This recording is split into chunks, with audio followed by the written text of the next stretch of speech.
There are people out there, very famous, what we refer to, quote unquote, as successful people, that are successful in that definition of the word successful, because to a certain extent, to varying degrees, they have sold their soul to you know who. Gotta be careful with the algorithm here. I've been in YouTube jail too many times, and I'm pretty sure my channel is shadow banned. Follow us on Odyssey, by the way, in case this channel suddenly disappears overnight. So, yeah, they got to where they are. They are successful. I'm not saying everybody. I'm saying some people. Okay, some people just got there, right, born in the right time, in the right place, to the right environment and circumstances, and they got there. But there are certain people there, to varying degrees, they have sold their soul. And yeah, they sold it for what? Two things, basically, that we call people successful: fame and money. Yeah, fame and money, influence.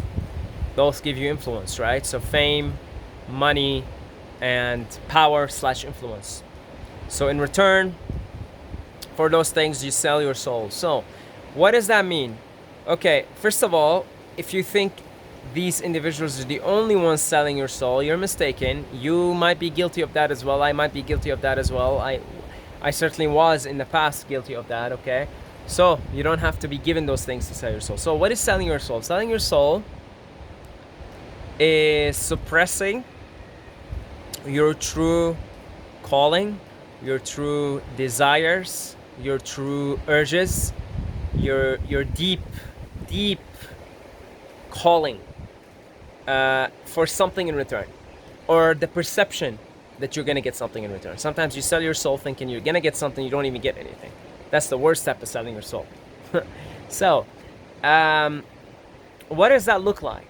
Well, certain famous individuals, they're found all over, in the music industry, they're found in the sport industry, they're found in the entertainment industry, let's say, in all the different aspects of it, in the movie industry, etc. So what you get in return for the fame and the money and the influence is someone else becomes in control of what you say, of what you do, of where you go. For instance, there are certain musicians out there that you may think, when you listen to them, or you think other people are listening to them, you think that they wrote their own lyrics.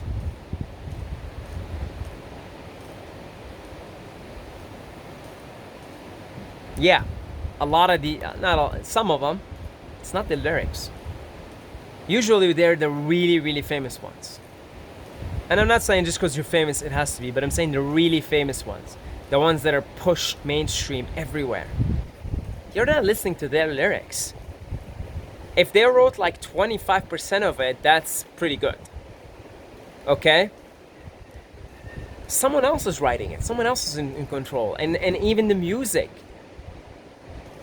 Yeah? They're just a face. And so that's what selling your soul is. It's basically, I'm sure some of these musicians, I'm using musicians here as an example, they're found all over.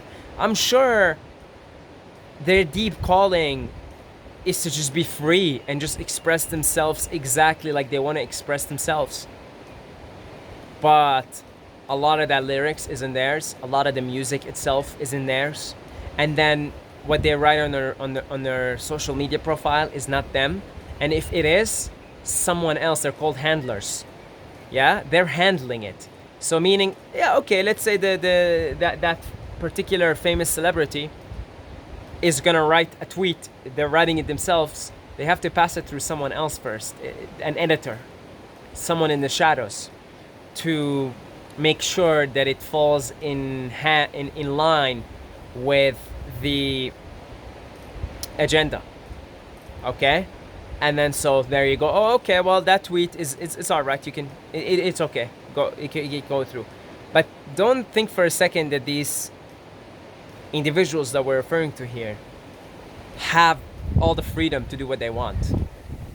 They're always watched where they go, which parties they go, which people they're hanging out with. They basically have handlers.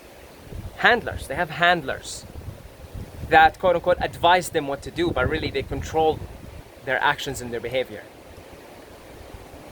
There is nothing worth it in the world. Nothing is worth selling your soul for. Your soul is here to express, to create, to honor the Creator by being, by authentically expressing. And when you sell it for the transient, unsatisfactory things of the world, like fame, influence, money, you're left feeling empty. There is a void. And that is, my friends and family, why a lot of these individuals, these celebrities, have serious addiction problems. How many of those people die with or are die, found in a rehab because they overdosed on really, really heavy drugs? And they get in all kinds of problems and issues, and it's because they feel this void. They got all the things that the world promises, and yet they feel emptier than ever. It's better to be a happy beggar than a miserable king. It's better to express yourself freely. There is nothing that's going to substitute that. The song of the soul, singing the song of the soul, if even small parts of that are suppressed, even if selling your soul means compromising, you can still make most of your music, you can make most of your Twitter posts, but you just have to pass it through us. We just have to edit it a little bit. Even a little bit of that, even a little suppression, tiny suppression, is going to make you feel miserable. I don't care who you are. Now, I made a claim early on that these celebrities aren't the only ones making that pact. Now, you may think that pact, by the way, in the case of those celebrities, you may think it's a metaphor. There is an actual physical ceremonies that take place. Very dark ceremonies where the selling of your soul goes further than simply just giving over sovereignty to someone else. There are certain ceremonies where, very dark things happen because you are actually selling your soul. You're writing a pact. Who talked about this? Tupac talked about this in his specifically the late part of his rap. It's because he felt guilty for doing that. Okay? There is a high chance, a good chance, let's call it good chance, that if you're a really mega famous person, you made that pact in some way or another with the you-know-who. So there are some people who tried to come out against it and they either got taken out, right? Tupac comes to mind. He seemed to be feeling pretty down on his luck because of what he agreed to do. You see, and you actually engage in actual ceremonies. Very dark, all right? But for us that are not involved in that, we can sell our soul in ways like, for instance, you don't express yourself in a certain way in your society because you're afraid of what your parents are going to think and what your friends are going to think of you. And you decide, well, it's better for me not to, it's too much of a hassle for me to deal with the backlash and the criticism. So you sell your soul. You see? You don't have to engage in those ceremonies. And the thing is, you may see, this is like, even in a way, it's emptier, because at least with that way, you sell your soul and you're given a nice house and you're given all these things that don't make you happy, make you feel empty and miserable. But at least you got those things. But in the case of, the average folk selling their soul in that way, you don't even get anything back. You think you're gonna get like safety. At least my friends and my family will still accept me and love me. No, they don't. No, they don't. They don't. And if they do accept you, they're accepting an illusion. And their love is conditional to you, and it's basically fake. It's an illusion. And that's even worse, to sell your soul like that.